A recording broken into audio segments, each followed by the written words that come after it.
Hi, everyone. Delfino Aguilar here, SVP of TPO production at Kind Lending with a very, very special guest, Mr. Glenn Stearns, who's a founder and CEO of Kind Lending for our next episode of Del Talk. How are you, Glenn? I'm doing fantastic, Delfina. How you doing?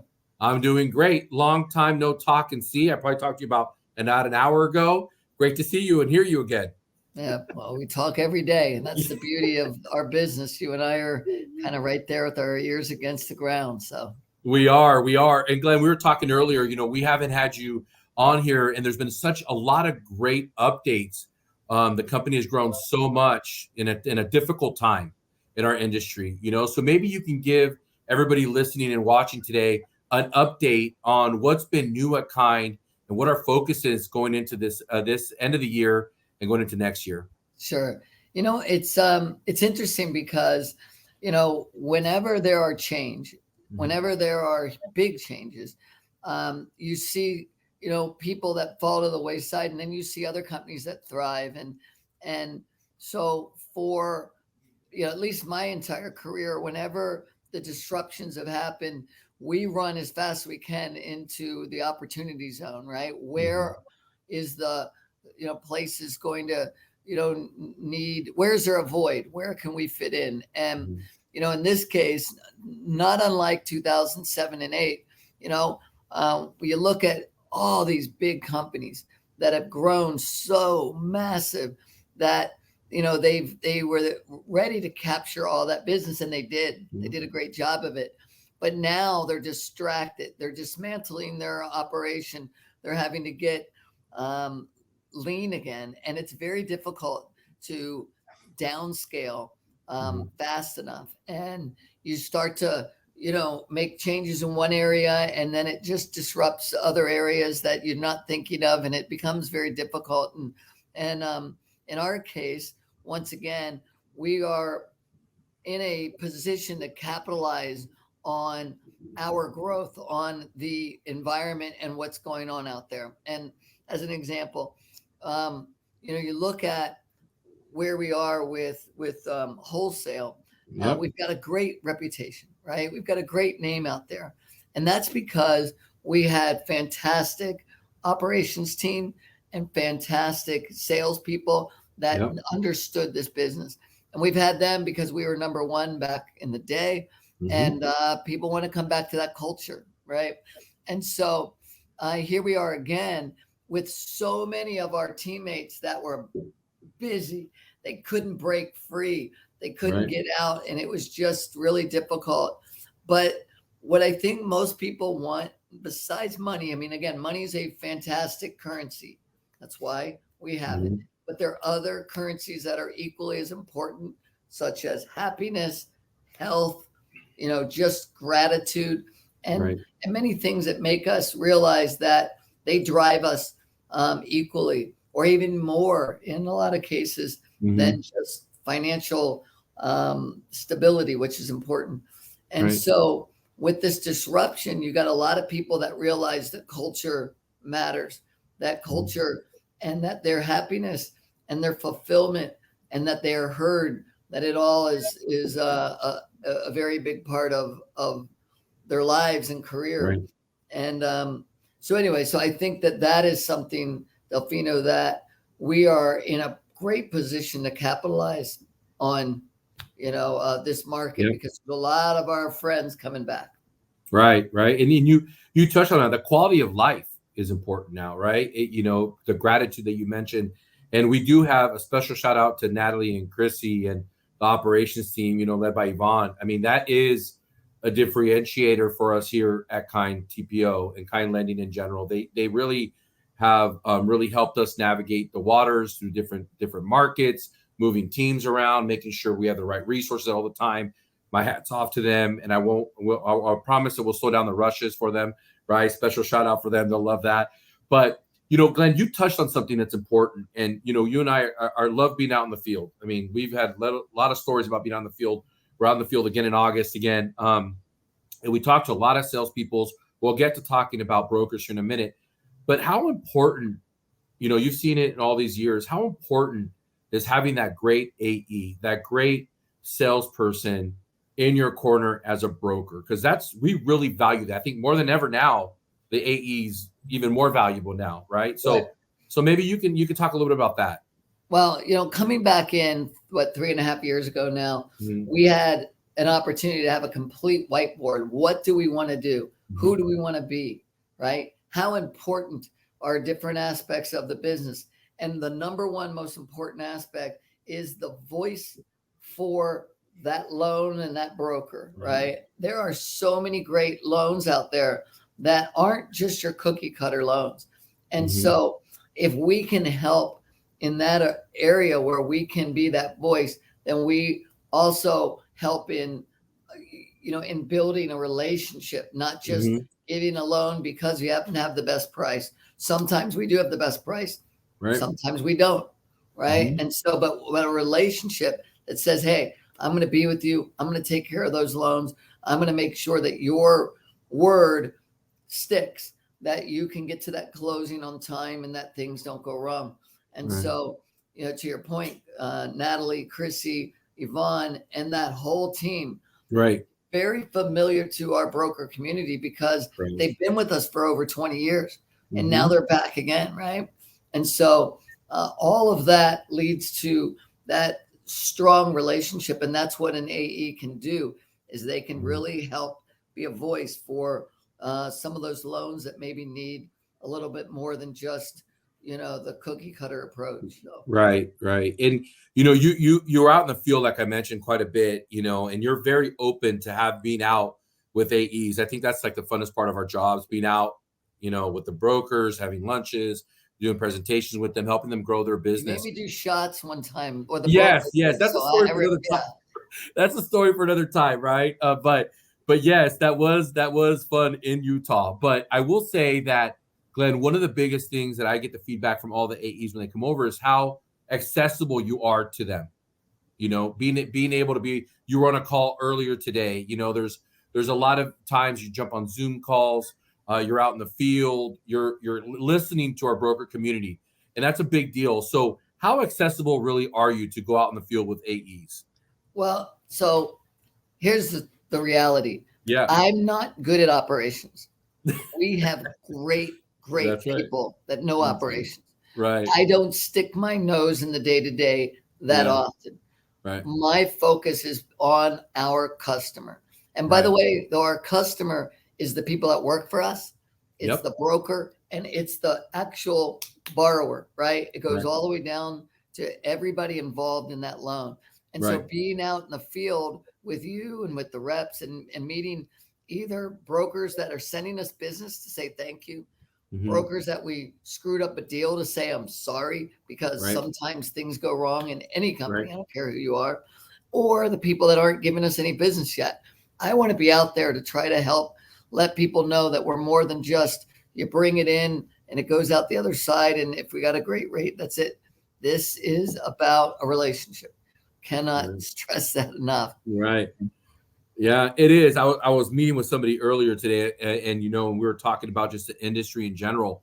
And I've always said that however I've sold and the team, and, I really look at it as a relationship first. And we do this in mortgages second. Those come with building strong bonds, building strong relationships and being the advocate for them. And you're right that we really don't have to worry much about the operation piece. And we're able to do our part, which is grow the business, help the brokers grow their business, and keep our AEs, very happy with us being out in the field and growing them as well.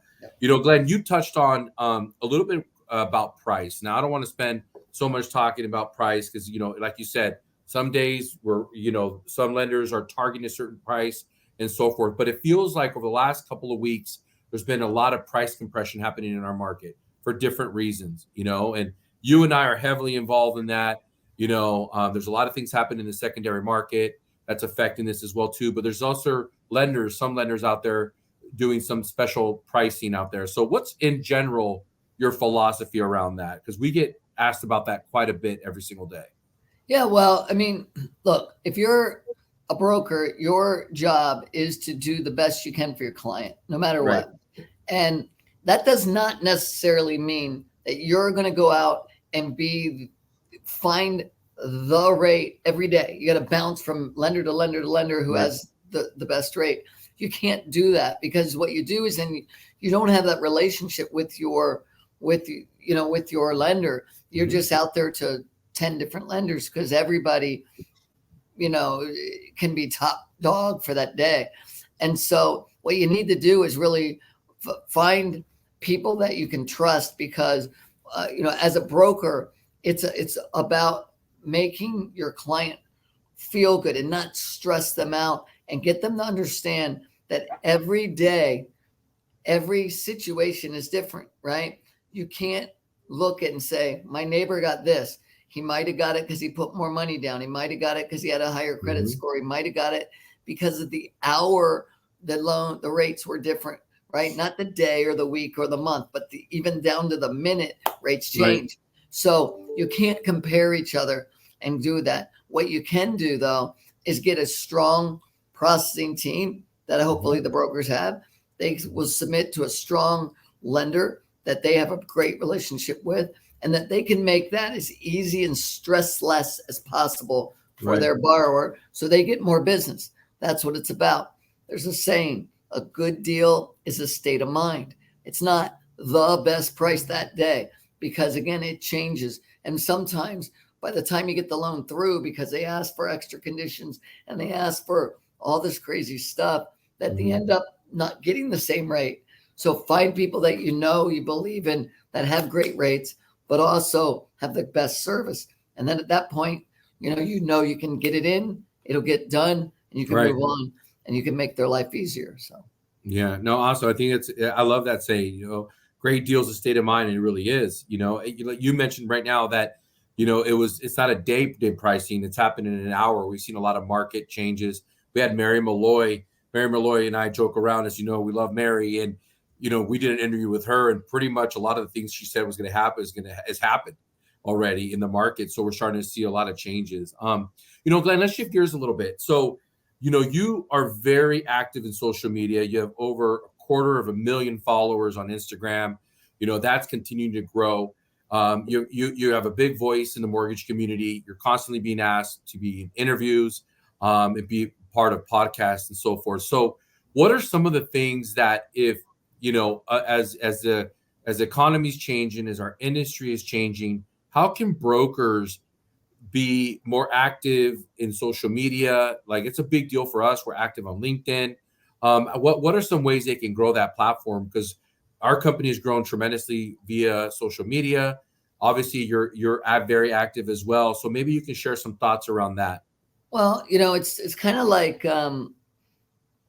before I get into social media, I'm going to say when I was a broker, right? But I found out the best way for me to go out and create relationships with real estate agents was not by asking for a loan, but by giving them a sale, right? So if you think about it, these real estate agents, they get asked all the time, hey, try me out. Let me take you to lunch. Yeah. I like to, introduce myself. But so I always thought, well, that doesn't work. I need to be able to give them something. So I literally, and I hope people go out and do this, would go onto the news, and I would pitch them great programs that were out there. Example that got me so many was the $100 down HUD loan way back. And I would pitch that to the news, and they'd say, wow, I've never heard of that. And I said, well, I have a borrower that just went through it. Why don't you interview them? And what would end up happening is I'd get a lot of people calling the station. I'd love that program. And the station would then go back and say, if you're interested, please call Glenn at this company, because we can't take all these calls. And I'd get thousands of calls. And so point being, I would then take those and give them as a relationship to a real estate agent. So my suggestion to anybody out there trying to grow their social media or trying to grow basically their book of business is find out ways you can give instead of get. And you're going to be on social media, give advice, right? Give a borrower, give a buyer information so that they understand that you are a true professional. And that's what you do. You're not just out there quoting rates. You're out there helping them.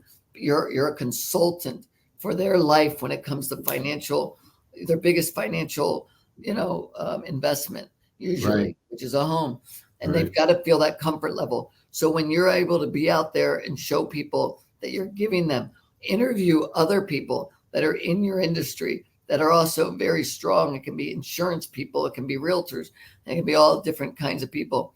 But you give them something so they go, I know that person will take care of me.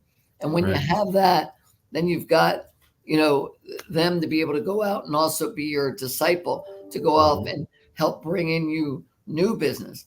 And that's Right. very important. So social media is big, it's important, but the best way to expand that is by being able to give people something so that they're going to be hooked every time they come back and they want to watch you and see you. Right, right. Yeah, I think the added value, adding value, that's one of the things our AEs try to do all the time is bring value to the relationship. They have a lot of choices. I think I love that with it. Glenn, you're in sales by heart, right? We talk about that all the time, the two sales guys in these meetings, right? And we're going over everything to help grow the business. Glenn, when you're out in the field and you're helping people with social media, and we're talking to different brokers, what are some of the things that you've seen the industry change from, over the last, let's talk about it from the last, you say this a lot, the highest of the highest of the highest ever in business. Now we're going to see some of the biggest change and some of the lowest in volume. What are some of the things that stick out to you as you see brokers changing and businesses changing the most? We have the social media is a lot more active since the last time. You see relationships changing a lot more. What is something that sticks out to you the most? Well, I think when I look back over the past probably 10 years, you've seen Yeah. a big influx of the Wall Street, um, private equity, Yeah. public company kind of takeover of independent mortgage bankers. Mhm. And that flows down to brokers as far as how people are treated. What I mean is, if you think about, in the old days, hey, if you're a broker and you're going to go work somewhere else, you know, thank you for being here. We appreciate it. The door's open if you need to come back. That works all the way up the food chain. But then that whole kind of world changed where it was, hey, if you're leaving, you're cut off, you're walked out, you don't get paid on any other deals. And then you're even sued if you walk out and they're upset. And you see a lot of this happening, and I think it's created an environment where people are like, now you've got a pipeline that's been cut off. You don't get to run out that pipeline. You have to start all over again.